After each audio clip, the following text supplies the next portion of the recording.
கி. வீரமணி தம் பிறந்த நாள் வாழ்த்து சொல்ல அழைக்கிறார். போகலாமா என இந்த காணொளியில் பார்ப்போம். அது பற்றி நம் காணொளியில் காண்பதற்கு முன் நம் சேனலை சப்ஸ்கிரைப் செய்து ஆதரவு தாருங்கள்.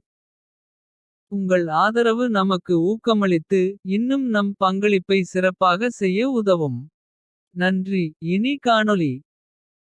27 நவம்பர் 24 நாள் விடுதலையில். கி. வீரமணிக்கு 92ஆம் ஆண்டு பிறந்த நாள் வருவதை ஒட்டி. தமிழர் தலைவரை ஆசிரியரை நேரில் வாழ்த்துவோம் என்கிற அறிவிப்பு வந்துள்ளது. ஆசிரியராக ஒரு பகுத்தறிவாதியாக அவர் நேர்மையாக இருந்து. இன்றைக்கு இப்படியொரு அறிவிப்பை வெளியிட்டால். கி. வீரமணியை போய் பார்ப்பதில் மகிழ்ச்சியும் பெருமையுமுள்ளது. அவருக்கு இப்போதுள்ள அறிவுடன் போய் சந்தித்தால் போலி பகுத்தறிவாதியை. போலி ஆசிரியரை சந்தித்ததாக தானே அர்த்தப்படும். ஒரு போலியை வேலை வெட்டியை போட்டுவிட்டு போய் சந்திப்பதில். மகிழ்ச்சியோ பெருமையோ கொள்ள என்ன இருக்கும். இந்துக்களின் பண்டிகைகள் வந்தால் அதனை கொண்டாடுபவர்களை பார்த்து. அந்த பண்டிகைகளின் யோக்கியதை பற்றி பேசுவார் கி. வீரமணி. இப்போது நாமும் அதனையே தான் செய்யப் போகிறோம். கி. வீரமணியின் லட்சணங்களை பற்றி பேசப் போகிறோம். ஒரே ஒரு உதாரணம் சொல்கிறோம். அதன் மூலம் ஒழுக்கமுள்ள பகுத்தறிவுக்கு லாயக்கில்லாதவர். அறமுள்ள ஆசிரியர் பொறுப்புக்கும் அருகதை இல்லாதவர் என்பது விளங்கும். திமுகவுடன் திராவிடர் கழகத்திற்கு மனக்கசப்பு இருந்த நாளில். 1999ஆம் ஆண்டு ஆசிரியர் கி. வீரமணியால். இந்துத்துவாவில் கரைந்த திமுக என்கிற நூல் வெளியிடப்பட்டது.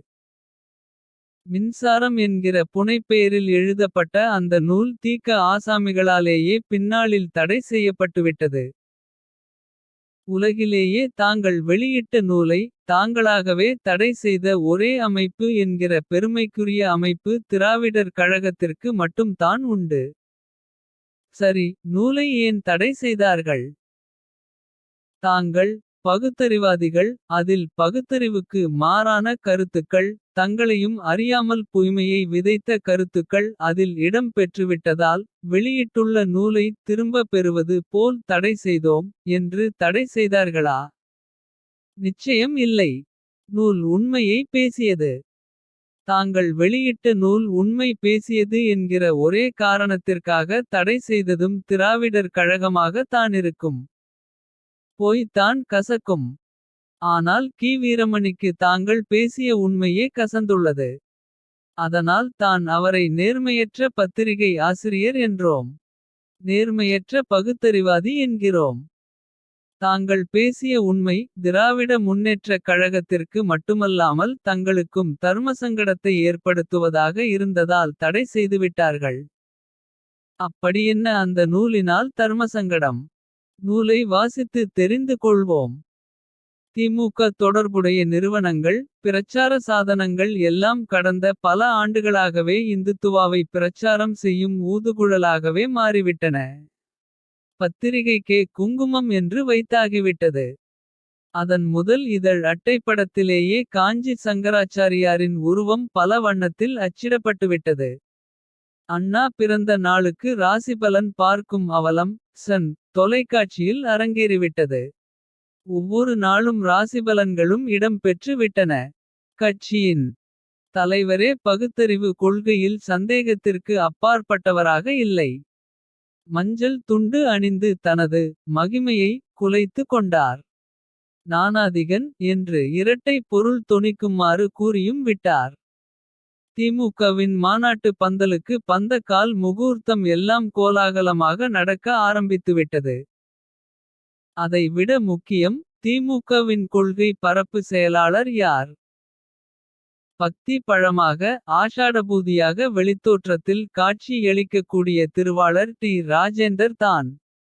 ஏதோ ஒரு ஆதிசங்கரன் நெற்றியில் விழுப்புரத்தில் குங்குமம் இருந்ததற்காக கோபக்கண்ணை காட்டியவர் கலைஞர். ஆனால் கட்சியின் கொள்கை பரப்பு செயலாளர் யார். நெற்றியிலே சந்தனப் பொட்டு. கழுத்திலே ஒரு திராட்ச மாலை. கையிலே முடிக்கயிறு. இத்தியாதி இந்துத்துவா திருக்கோலத்துடன் தானே காட்சி அளிக்கிறார். அண்மையில் தமிழ் இதழ் ஒன்றுக்கு கொள்கை பரப்பு செயலாளர் பேட்டி கொடுத்துள்ளார். கேள்வி: பொட்டு வைச்சிக்கிறதையும் தீ மிதிக்கிறதையும் உங்க தலைவர் கண்டிச்சது. டி. ராஜேந்தர் பதில்: அது அவரோட தனிப்பட்ட கொள்கை. அவர் பெரியாரோட சீடரா இருந்து வந்தவர். அதனால் அவரோட கருத்தை சொல்றாரு. அது இயக்கத்தோட கருத்து இல்ல. இதைவிட வேறு என்ன எடுத்துக்காட்டு தேவை. தப்பி தவறி கலைஞர் கூறும் பகுத்தறிவு கருத்துகள் எல்லாம் கூட அவரின் தனிப்பட்ட கருத்துகளாம். அது திமுகவின் கருத்துகள் கிடையாதாம். ஆக திமுகவை கலைஞரிடமிருந்து பிரித்து கூறி இருக்கிறார். சொல்லி இருப்பவர் சொல்லி பொறுக்கும் சுப்பாயி அல்ல. திமுகவின் கொள்கை பரப்பு செயலாளர் என்பதை மறந்துவிடக்கூடாது. இந்நிலையில் திமுக திசை கெட்டுப்போன பின்பு. திராவிட கலாசாரம் இந்துத்துவாவின் ஒரு பகுதி தான் என தைரியமாக சொல்லுவதில் தடை ஏது இருக்க முடியும். என திமுகவின் மீதான விமர்சனம் தொடர்கிறது. இது தான் அன்றைக்கு அந்த நூலில் திமுக மீது கி. வீரமணி வைத்த விமர்சனம். இனி நூலாசிரியர் கூறிய ஒவ்வொன்றுக்கும் தகுந்த விளக்கம் அளிப்போம். பத்திரிகைக்கே குங்குமம் என்று வைத்தாகிவிட்டது. அதன் முதல் இதழ் அட்டைப்படத்திலேயே காஞ்சி சங்கராச்சாரி என்று விமர்சிக்கிற நூலாசிரியர். இந்த குற்றச்சாட்டை குங்குமம் பத்திரிகை துவங்கி 20 வருஷம் கழித்து சொல்கிறாரென்றால் எவ்வளவு பெரிய அயோக்கியராக இருப்பார். 20 வருஷமாக தீக காரன் அறிவு தீக காரன் வசம் இல்லை போலும். குங்குமத்தின் முதல் இதழை அதுவரை நூலாசிரியர் வாசிக்கவில்லையா? அவர் கண்ணிலேயே படவில்லையா? பார்த்திருப்பார். நெஞ்சுக்கு நீதி ஏய் வாசிக்கவாவது குங்குமம் இதழை வாங்கி இருப்பாரே. ஈரோட்டு கண்ணாடி போட்டு இருந்ததால் பெரியவாள் பெரியார் போல் தெரிந்திருப்பாரோ? அடுத்து கட்சியின் தலைவரே பகுத்தறிவு கொள்கையில் சந்தேகத்திற்கு அப்பாற்பட்டவராக இல்லை. மஞ்சள் துண்டு அணிந்து தனது மகிமையை குலைத்து கொண்டார் என்கிறது. கருணாநிதியின் மஞ்சள் துண்டை ஒரு ஆத்திகன் விமர்சிப்பதற்கும். தீக்க வினரை போன்ற நாத்திகர்கள் விமர்சிப்பதற்கும் வித்தியாசம் உள்ளது. கருணாநிதி ஒரு ஆத்திகனின் நம்பிக்கையை விமர்சிக்கும்போது. பதிலுக்கு அந்த ஆத்திகன் நீங்க எதுக்குங்க மஞ்சள் துண்டு போட்டு இருக்கீங்க எனக் கேட்பான். நான் முட்டாள் என்றால் மஞ்சள் துண்டு அணிந்த நீங்களும் அம்மாதிரி அல்லவா என்பான். அதில் எந்த பிழையுமில்லை. ஆனால் தீக்கவினர் கருணாநிதியின் மஞ்சள் துண்டை விமர்சித்தது. அப்போது முகாமிட்டுந்த ஜெயலலிதாவின் மனம் குளிர்விக்க தானே தவிர. வேறெந்த பகுத்தறிவு வெங்காயமும் கிடையாது என்பது தானே உண்மை.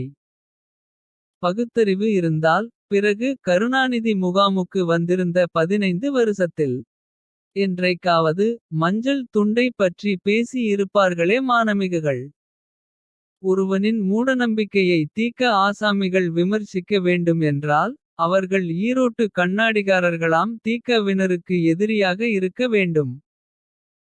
ஈ.வே. ராமசாமியின் சிலையை பார்த்து கும்பிடுறேன் சாமி என சொல்லிவிட்டால். அவனது அயோக்கியதனங்கள் மன்னிக்கப்பட்டுவிடும்.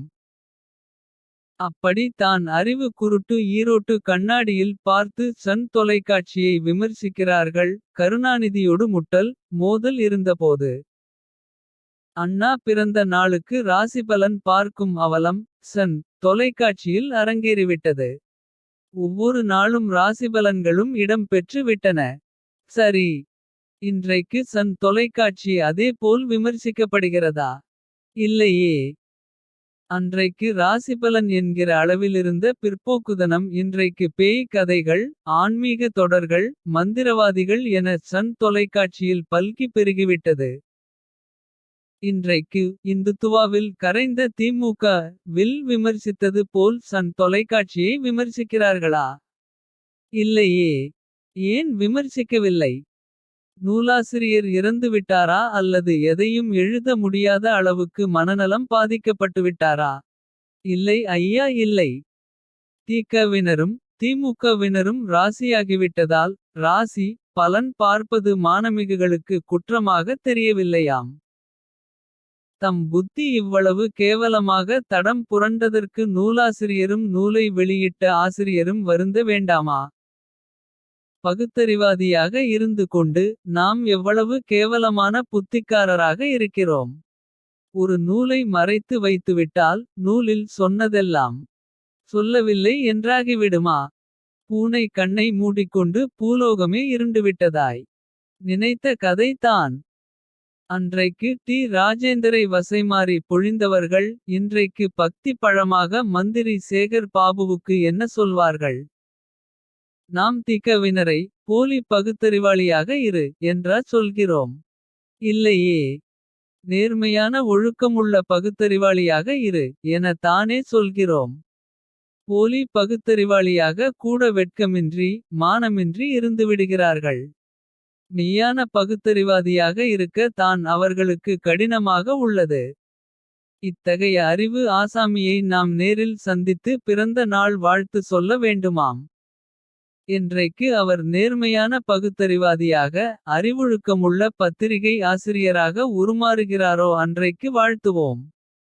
91ஆம் ஆண்டு வரை திருந்தாத கி. வீரமணி 92ஆம் வயதிலா திருந்த போகிறார். பார்ப்போம். மாற்றம் ஒன்று தானே மாறாதது.